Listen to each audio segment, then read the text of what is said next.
Hi, it's Verna from Drayton Valley Library. I am here with Crafty Kids for you, and recently it was Frog Day. I don't know if you know that there was a Frog Day, but there is. So I came up with or discovered a frog craft. So this can have two parts to it. We're actually making a little game, a frog jumping in the pond game. So we're going to be making a frog that can jump. And then we're also going to be making a pond for him to jump in. So to make the frog, it's very simple. It's just origami, which is folding paper. So some paper, I made my practice frog out of white, but I'm gonna make the good frog out of green. It doesn't really matter what size or whatever because you can have different sizes of frogs. We're just gonna make our papers into squares. That's what's important. Then to make the pond, you're going to need 2 paper plates. You'll probably work with styrofoam plates too. They're going to kind of end up in such a way. You're going to need some paint. So you want some blue for the water, some green for the edges of the pond. And then if we want to decorate our pond up a little bit, you may want some orange paint because we might put some little fish in there. You may want either white paper, or I found some little white pom-pom balls, any little things because they're going to be like bubbles in the water. And then if you want to do some seaweed, you can get some green pipe cleaner or any green stringy type things that might look kind of like seaweed. And you're also going to need glue. You're going to need scissors and maybe a marker. Might give the fish some eyes. So if you have those things, we are ready to go. So let's do the first thing. Let us fold an origami frog. So we're going to come here and take a look at the desk so we can see what's going on.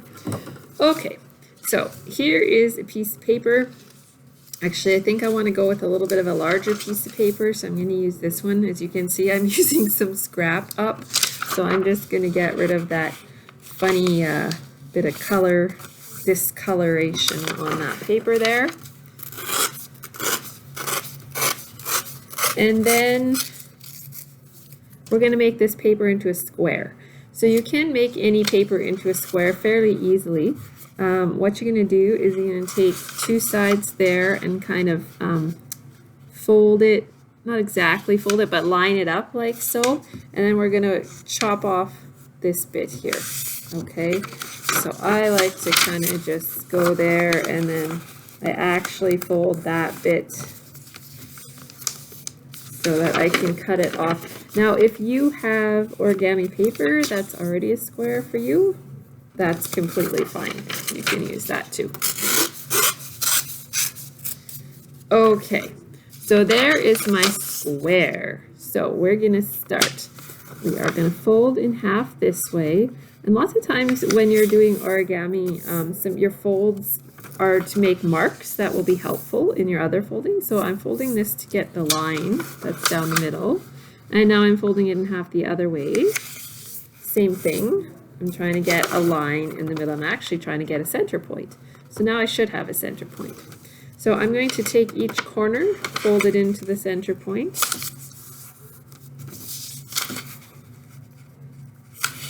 If you are familiar with making fortune tellers out of paper like this, yeah, it is the same beginning steps.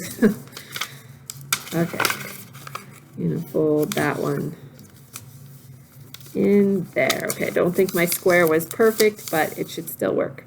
Okay, so now that you've got this, we're now going to take this side and we're going to bring it into the middle, and we're going to do the same with that side and bring it into the middle.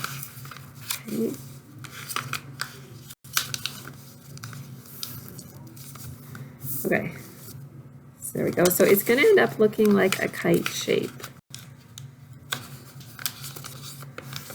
Bring that into the middle. All right, there we go. Now we're going to take this little bit here. We're going to fold it up. So now we've got a triangle. And then we're going to take this end, this point, and bring it to the middle. And we'll take this other point and bring it into the middle. Okay. The paper may be starting to feel kind of thick by now, but that's okay. Still gonna work. I think some of the thickness kind of helps the frog get his spring. So that's what we've got. Okay, see that okay there. Now this is the frog's nose. So we're just going to fold that over. That's just an aesthetic thing to give him a little more of a froggy look there. And then with this little bit, this is where we're going to make this springy part, okay? So if you think of this, you're going to need to have this first fold be on the bottom of his spring, and then you fold it back again, and that's what gives him his spring right there, okay? So how you make him hop then is you just put your finger, one finger on the end there, and just, whoa, he's gone. Slide your finger off. Okay, so you press that spring down, and then, oop, he went right over the camera, and then he jumped. I was going to see if he can jump at you. Nope, he just wants to jump over the camera. He's a really good jumping frog. If you feel like decorating him up and putting a little face on there or anything, you can go ahead and do that. But that is your frog. Okay, so on to the second part. Now we're going to make a pond. And so with our frog, the goal is that with this game that we can get the frog to jump into the pond. So with your 2 paper plates, I have already done some preparation. So I'll show you what I got. 1 paper plate, I painted blue. So this is going to be the bottom of the pond. The other paper plate, I cut the middle out and painted it green. This is the edges of the pond. I'll show you in a second. And with the middle bit that I cut out, ooh, paint's still wet a little bit. The circle bit, I painted it orange because we can make some little fishies out of this. Okay, so I'll just put this down so we can see what's going on. So here we go. So basically, with our glue now, and my paint has sort of distorted the shape a little bit, but it'll still be okay because you see this is making a little hole for the frog to jump in and try to get the frog to jump in. Okay, so with your glue then, we're just going to go all the way around the plate because we're going to glue the green part, the edges of the pond, onto the pond. All the way around. There we go. And now we are just going to place this on here. Okay, so you may need to do a little squishing together. And ideally you're gonna wait a little while before you play with it so that this can dry. Another thing I was thinking, you could staple it if the glue isn't quite doing it or it takes too long for you or something like that. So now with our orange, you can just cut out some little fishies. You can draw them first if you like. Sorry, you can't see what I'm doing very well there, can you? I can go a little farther with that. Here. Oh, it's not a very good fishy shape. I was just getting them out of there. We'll fix him up a little bit. Okay, so there's a little fishy.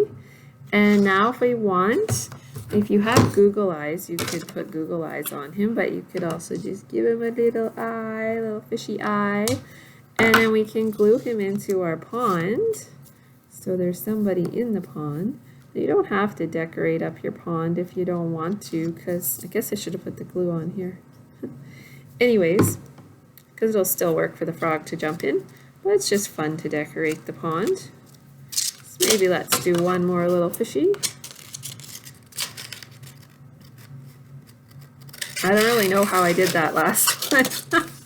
I'm just gonna cut this out, and yeah, let's just make another little fish shape there.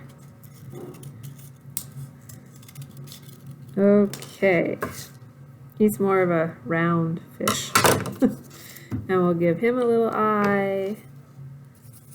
And we'll pop him in the pond too. So the other guy's not alone. Okay. Might need to weight them down or something. They want to curve from the paint. Yeah, so probably going to have to weight them down. But anyways, we'll just finish off now. You can put some little bubbles in there. Maybe you want the little bubbles to be coming from the fishy. So this is what I've got the little pom-poms for here. Bit of bubbles in your water. Ah, they're all sticking to me. Okay.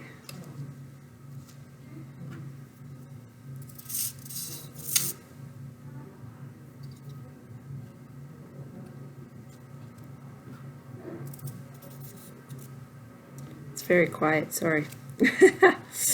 Anyways, and the last little thing is your pipe cleaners.